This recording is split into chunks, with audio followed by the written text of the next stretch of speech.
வணக்கம் நண்பர்களே, இந்த வீடியோவில் நம்ம என்ன செய்தி பார்க்க போகிறோம்னா, அறிவியல் கவர்ச்சி காட்சி, 21 வயதில் நடிகை தற்கொலை, உச்சத்தில் இருந்த விஜய் ஸ்ரீக்கு நடந்தது என்ன, இணையதளத்தில் வைரலாகும் இவங்களுடைய தற்கொலைக்கான மர்மங்கள். வாங்க, யார் அந்த நடிகை, அவங்களுக்கு என்னாச்சுன்னு இந்த வீடியோவில் நம்ம பார்க்கலாம். முதன்முறையாக நம்ம சேனலை பார்க்குறீங்கன்னா சப்ஸ்கிரைப் பண்ணாதவங்களாம் சப்ஸ்கிரைப் பண்ணிக்கோங்க. பெல் பட்டன் சிம்பளமைக்கு நம்ம சேனலோட நோட்டிஃபிகேஷனை எனபிள் பண்ணிக்கோங்க. நாங்கள் போடுற வீடியோ எல்லாமே உங்களுக்கு உடனுக்குடனே வந்து சேரும். வாங்க, என்ன தகவல்னு பார்க்கலாம். சினிமா என்பது எந்த அளவுக்கு பேரையும் புகழையும் பணத்தையும் ஒருவருக்கொருவர் பெற்றுக் கொடுக்குமோ அதே அளவுக்கு சினிமா பல சர்ச்சைகளையும் ஏற்படுத்தும். அப்படித்தான் 13 வயதில் சினிமாவில் அறிமுகமாகி குறுகிய காலத்திலேயே உச்சத்துக்கு சென்ற ஒரு நடிகை எடுக்கக்கூடாத முடிவை எடுக்க வைத்திருக்கிறது. இது குறித்து நம்ம இந்த வீடியோவில் நம்ம பார்க்கலாம். ஒரு காலத்தில் மலையாள சினிமாவில் ரசிகர்களை தான் அழகால கட்டி போட்ட நடிகை தான் விஜய் ஸ்ரீ. 13 வயதில் சினிமாவில் அறிமுகமான அவங்க மிக குறுகிய காலத்திலேயே முன்னணி நடிகையாக உயர்ந்தாங்க.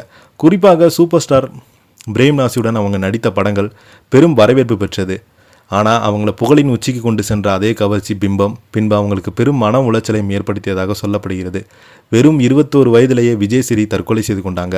அவங்களுடைய மரணத்திற்கு என்ன காரணம் என்பது இன்று வரை முழுமையாக தெரியல. 1953 ஜனவரி 8ஆம் தேதி திருவனந்தபுரத்தில் பிறந்த விஜய் ஸ்ரீ 1956ஆம் ஆண்டு வெளியான தமிழ் திரைப்படமான சிட்டி மூலம் தனது 13 வயதில் சினிமாவில் அறிமுகமானாங்க. அதன் பிறகு தமிழ், தெலுங்கு, கன்னடம் படங்களில் நடித்த அவங்க 1969ஆம் ஆண்டு பூஜா புஷ்பம் திரைப்படத்தின் மூலம் மலையாள சினிமாவுக்கு நுழைந்தாங்க. 1970களில் தொடக்கத்தில் லங்கா, டாக்ஸி உள்ளிட்ட படங்களில் முன்னணி நடிகையாக மாறினாங்க. அடுத்தடுத்து ஹிட் படங்கள் அமைந்ததால் மலையாள சினிமாவில் குறுகிய காலத்திலே உச்ச நடிகராக உருவெடுத்தாங்க. மலையாள சூப்பர் ஸ்டாராக இருந்த பிரேம்நாசியுடன் நடித்த படங்கள் தொடர்ந்து வெற்றி பெற்றதால் இருவருடைய ஜோடி மலையாள சினிமாவில் மிக பிரபலமானதாக மாறியது. இந்த சூழலில் தான் 1973ஆம் ஆண்டு வெளியான பொன்னாபுரம் கோட்டா திரைப்படத்தில் இடம்பெற்றுள்ள ஒரு பாடல் காட்சி அவரது வாழ்க்கை மொத்தமாக புரட்டிப்பட்டு விட்டது. அந்த பாடல் காட்சியை படக்குழுவினர் அருவி ஒன்று அருகே படமாக்கினாங்க. விஜய் ஸ்ரீ வெள்ளை நிற மெல்லிய ஆடை அணிந்திருந்ததால் ஷூட்டிங் போய் கொண்டிருக்கும் போது நீரின் வேகம் காரணமாக அவரது ஆடை விலகிவிட்டது. அதை சமாளிக்க அவங்க முயன்ற போது கேமராமேன் தொடர்ந்து ஷாட் செய்து கொண்டிருந்தார். இவரது இந்த மாதிரி எதிர்பார்த்த நிர்வாண காட்சியை படத்தில் யூஸ் செய்ய மாட்டாங்களே என்று விஜய் ஸ்ரீ நம்பினாங்க.